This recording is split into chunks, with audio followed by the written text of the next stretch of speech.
Selebriti Aurel Hermansyah tercengang ketika mendengar cerita kehamilan ibu kandungnya, Krisdayanti. Hal itu terlihat saat istri Atta Halilintar mengabarkan kehamilannya kepada Krisdayanti. Aurel Hermansyah lalu curhat soal perubahannya semenjak hamil.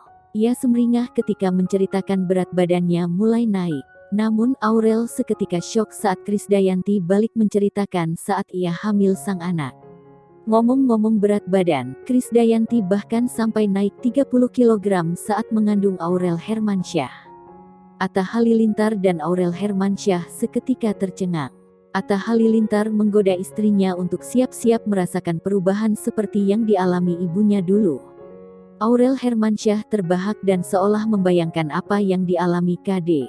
Tak hanya saat hamil Aurel, KD mengatakan hal tersebut juga dialaminya ketika hamil Asril Hermansyah.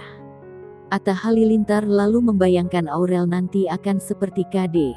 Mengingat saat ini saja Aurel sudah mengalami perubahan yang mencolok.